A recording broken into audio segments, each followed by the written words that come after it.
fia lava toi fatalo fatu ma toi fa feilo yatu. Ele mamalu malama walungo fa fonga se tatu o tunu pele le leitu la le afiafi. Fa malole so ifo man wia. Fa malole langi mama. Ya malole folau. Le o tanto yai. Ya o faita witu la le ne ya sofraile. Ya e moni ai upola fionga pa ia le atua o tau walunga man wia le ne ya so ina ua po. O lo fōringa tusa pia i tātou leanga le leo le li. Tātou tau whai whaaftai ai le alofa ma leanga le leo le tua. Ia, wā sā vau ese esel to tele le tangata malana sā tia e le nei aso. Mai se le malama o sola i el tantununga mali manatu. Ia, o le utoe fui whaatasi. O ta mā, o tina, o le whanau tutou na maota malawa. Ia, e na ua mai ale tele o ngā luenga matiute. O ngā nai whanau muna wasinga mfofuanga ese ese pe o na iai. Ia le nei aso. Whaatalo whātu, se whapuponga fo il nei il tātou polo kalame, o le longo le Tauafiafi, ia mō le nei pō le aso whareile, ma wa alua tuai ma le tau whaasele aula, ia le awhionga fo ia whaaso tau loa ana seto savalio, ia awa lava le tātou whaasoa, ia ma se whapuponga le tātou polo kalame, o le longo le Tauafiafi, so i fo manuia lau tau whaaso, ma lo le pale tiu te mwhaiva le nei aso. Ia, ma lo fo i to whiri. Ia e monia oi, hau taringa po i aso mua. E le ia Yesu ali ta fri. Ia wailange, le woka kukara ngoi le safari. Ia marinei Tauafiafi. Ia sa tatu a maka mai fure le kau whakuku ngā fo i o ram kāngor wa Yesu. Ia sawa ia, le tere mare ano noa i o lava singa. Ia o whatama soari inga sa folau mai ele tatu o turo nei wa Yesu. Ya le au kako e ni aso falai le wa fai i foi a tulanga la tau i o ngā ruenga o fortanga le fusa fono o parlemene ya o ngā whanau o ngā ruenga ya o a vai ngā umasa e le vai aso io e le ya le i ta fita ya vai la ke mongi a kala foi le ko inga e so e mana ia upa ko inga o a kako ka mo fainga o a tatu tonu waka ko fuafuanga o se senga e kursi si ula ngiu ali ta fitka e se poco ko inga feira ko upunga ba ia wa ko fuafuanga e fuafuai le ia ko ko lu mo le tua o se senga e kursi si ula ngiu fo le wala ma e fa pe ia wa e a kurola senga si ula ia ka ko fa pe e wa me ia ale ngau lalo lau yo pa yo fa me me i fo de ga ka ia e fa long fesili pe au dia de sia so pe e da pe ga ta to fo fuanga ia e ka ko ke e fa long fesili fo de pe ka ko ke au dia ia ale le nga o ma ka ngo fi o de ia le au ka ko fi wa fo ya lu nga la lo io me nga me masanya lo la wa fo ale ai foi e le fa pe foi nga positive e ka foi nga negative lo la ngari to fita ale ai foi ni maunga nga e ka ke ia e le ma fa ya na tato o mai le nei ma ba tato te ai ia esa o le la vale tanga va so o tailo ia o fa pena la val tato sa valinga mal tato fo longa ia i vanu tato te ui ai e fo i maunga tato te a ia o langa le leo le atua e pena pisa tu aile to fa ia fa so taulo ia le lava o fa ia e sila mai ia ma tilo atu fo il tato por kalame ia tato fa so a va tu au mai ia ile tele vaenga sa tupu mo fa tau no wina i tono le tato o tunu ile nei aso mai sele nei vai aso le ta o to fa so ia le nei vai aso le sa fo no aile a fo no tanga al parlemene ia ilo tato tunu ia vi ia le li sta si fo le vaenga ia e pe no tu atu talo sanga ia o tai ilo tato tunu ai fa tai le tua wa a tau no ina fo i manuia fo no tanga al parlemene ia la to faiva fa tai ia le malo ia a wale lufi ina o tamau ainga ia ona tato tunu le wai lawa toi tolo po atu fo no tanga ale parlemene se ia ulia le asolua sfulo masina o ke topa ia o tau sanga nei lava ia ona toi Tauafia fo ilea ia tau na manga fontanga pa bende fa so uma me ka loko fo de loka maki e ko fo lo pa me pe aso luas fu ma nga o te fa longo mai le stai mi ole so e tre no ata fili e be vela o tau le wo ye mu mai si vai ngo sa vai kulo sa la fai ma lo fo sa la fai le o sa ka ina i pe lo po samalai ulu fra lupo yo ia o vai nga fo le fa mi ri ta fi o mu ngala ma le vela o le tanto te ia le bibiota le au nino pe o le ngoa le na le fa nga mai le official vai tau o nino fa pe wi ana tato ma le nei tu lang el pasifika au tiltilo atu e la yo la fo e afia fo imisio atu o atu no tele la langi le tau vevela le pe ona el bibiota le au nino le tato ava ai sila ngai fa so o le mutia ma to i mangoa to i manno le mutia wa tuloa wa ena umana mutia fo ilea i le matutu e o fo ilai i awala fo ingai awala pefu so le matutu ia le wai e o fo ila wala au ia tele o la au pula tele o la au wa to ulu ia tele o nisio la au tu ma ia na o la au le ini lau ia o le pibiota le tatou te iai se ia o fo ilai le masino o novema ia wai pe o novema nga ia tu ia mati a pelila o le isi tau sangafo o nale si pela mai le official va aitau o le vai tau susu ia o le ala e saua nga ia me fa solo mai el taimi le nei Aukuso se tema o ke topa ia o lea e tatou te i le tau vevela o nino ia e le ala va tatou te mai tau te sila fia ma o tatou taufi tatou reporti mai le official va aitau ia o le tau lava na le iai e le ngata tau vevela au nisi au tunu le tau malulu o mātou ia o mātou fai tu fa so e malulu a po ma langona le malulu i po alo le fo fia moe tulo fia moe e malulu ma fia moe leiri alo wa ko ka pe ka pungi fa malama malulu o i a mātou i Europa le taimine la wo fa la sam vevela wa kamanga e o foi mo para ni male Europa e vevela loa ma al kau ma fanga ma yo loa kalkalianga de la foi le fa sanga a fu ka ko loa i ri ta fit o ka ko le inga ka ke fi papai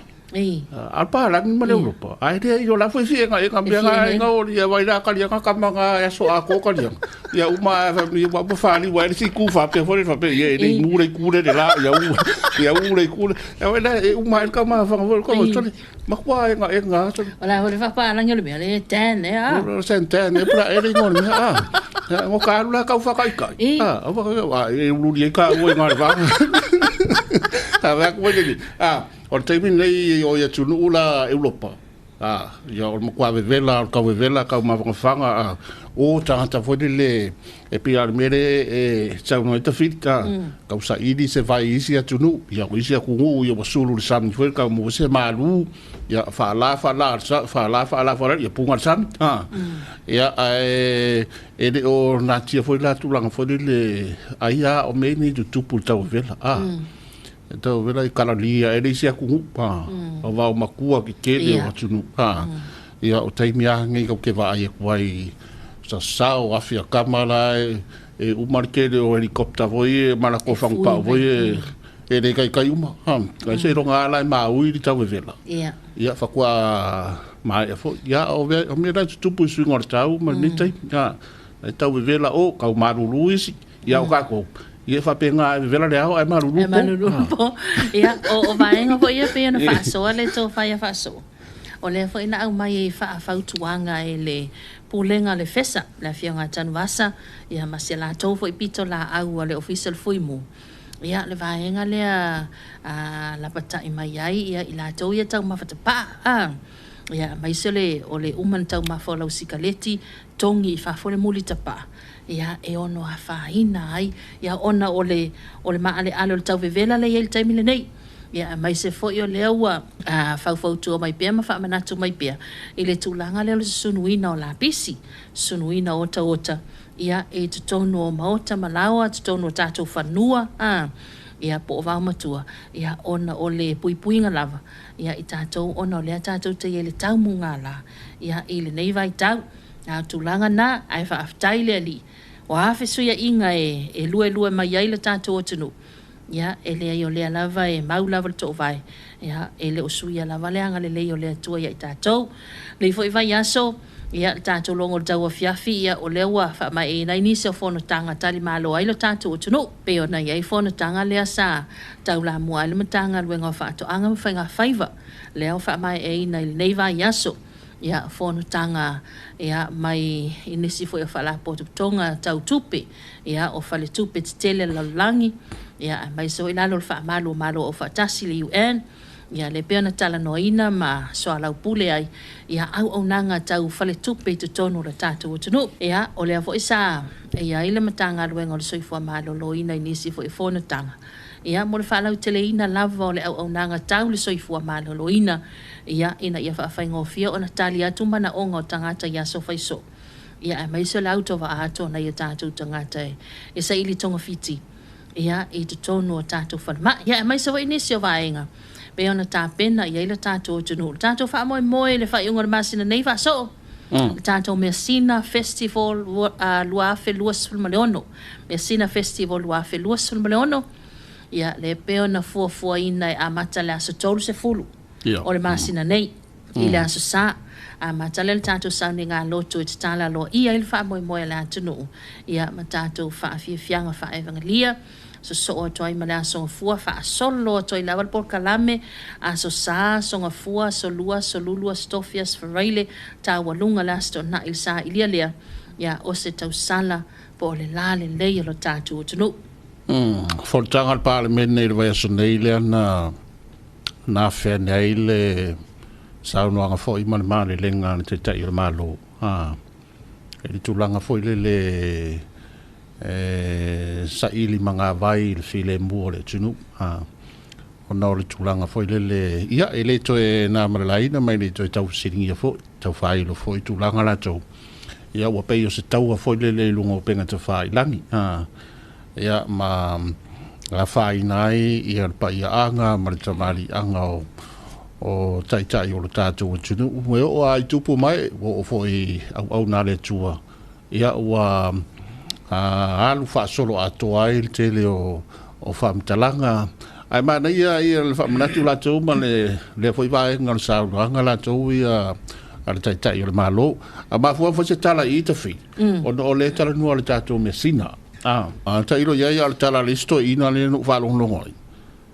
le se tatu ngana o ki fo ka ko ngana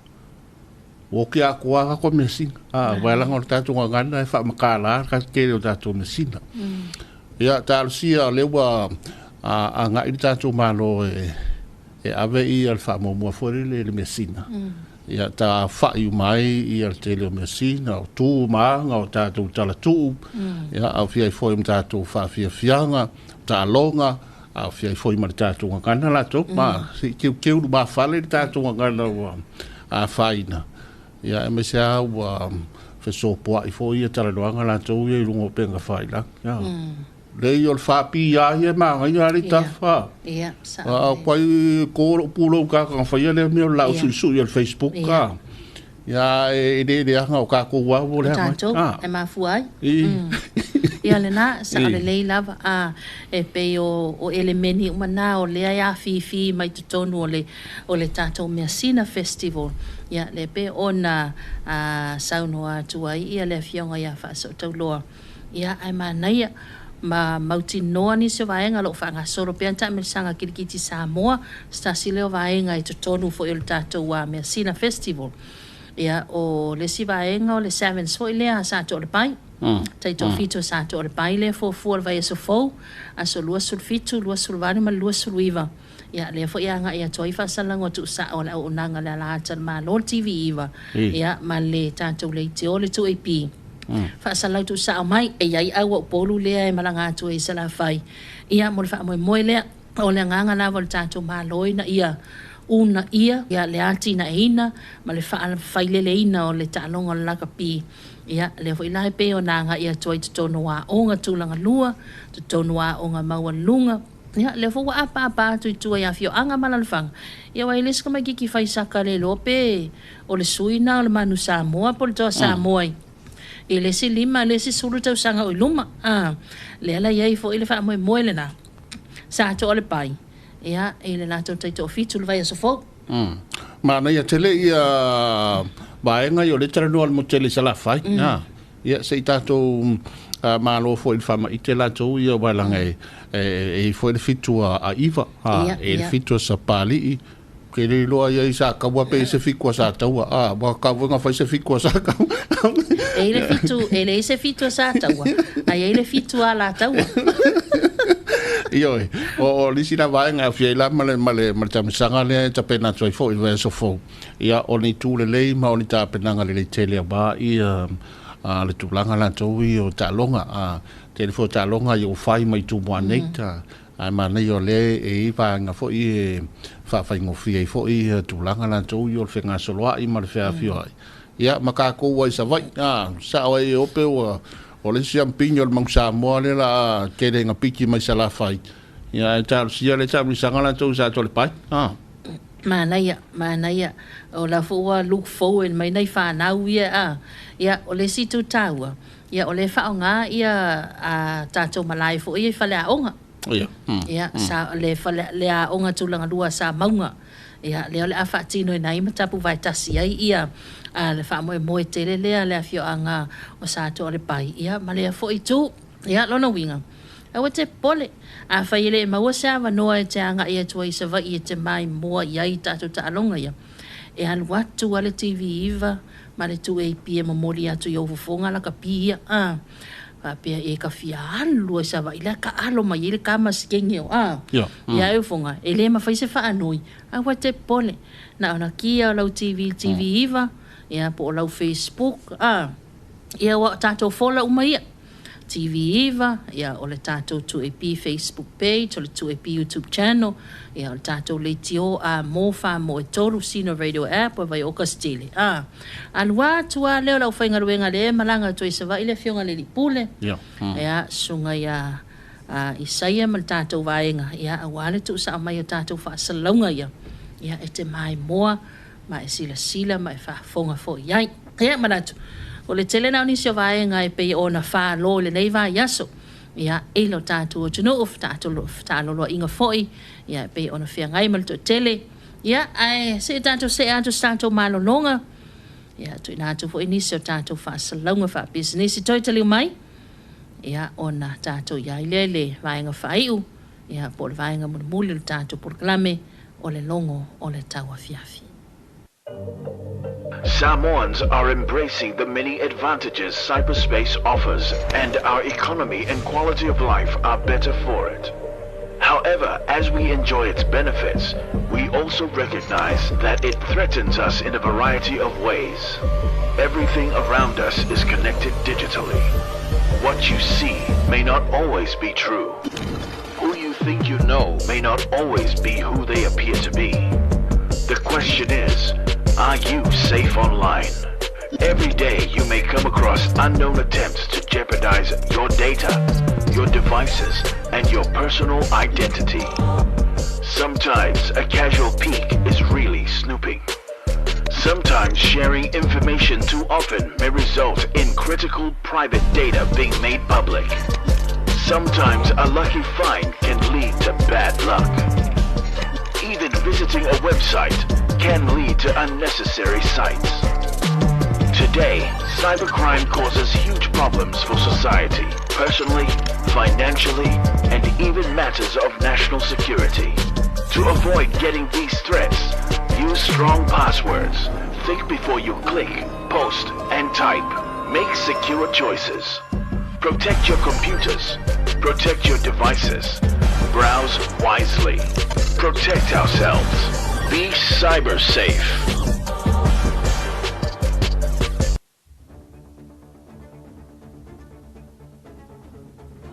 Samoai, wa afia le ano fale o tatou ainga. Wa male pelepe mafutanga fia a matua mafana. A ola sauloto tatou ainga, mai fuala au fasaina. o se ainga fia o se ainga manuia. O mai, tātou tutu fatas, e te atu, I whala au whasaina. Samoa, say no to illegal drugs for your family.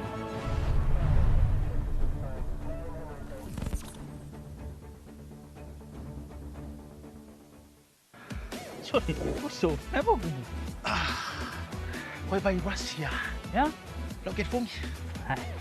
Kau faham ni, kau sebab ini mah. Apa ni mai ini ni ke sok mena ke pun. Kau kembali kini umar usin loket ni. Ini sok ko dua di sofa ngam. Ya boy, dia mau open laptop. Yang dah faham ni kau mail dia kau tinggal kalau TikTok. Iro ba ya, wa hack ya kan Facebook. Me ko ngoreng o fe ko ya o ke fie feminist ka sen solo video. Ya wa mo. Lah kau ada request tu. Ka kau ngai sai prap, pa manusia no password ke miuma. Kala yo po kalam. Ada sih kena password. Tengok film mang kuah ni, gua mana sepak. Ni ya, aku ko fa kamala, pa pa la password. Mai ya mo kingwa, ka kau nga luangi pa mo nginga. Ya ka kara no po kalam be lo email, mo online banking. Ka ngora kara me online banking e va ka ka ko lan. So, dia wah hack pun kak. Saya 2 kali lah, dia kau 2 kali lah. Di sini mereka memang kuat. Kau dapat apa pun ingat pun kalau mereka ni umma update system. Tengok tengok apa ngah, ni kau virus so mesin. Awak, kau pun ni ada virus so over. Di sini ya, 5 fail Facebook friends. Kau doy kan?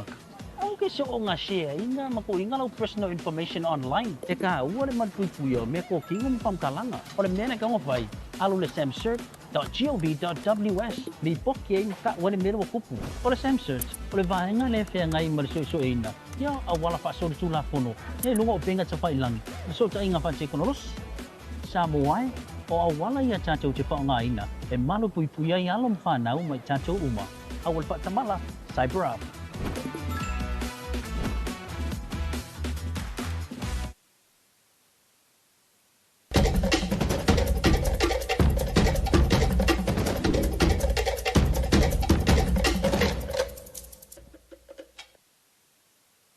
Ya, talotono na wa whaafonga ia mai mo wholo tātou tino I nisi o tātou whaalinga ia whaasisilanga mo le si le fia ai o leo wa liu mai tātou polkalama le longo le Tauafiafi ia mo na vaenga whai ua pe o le masaniai le aso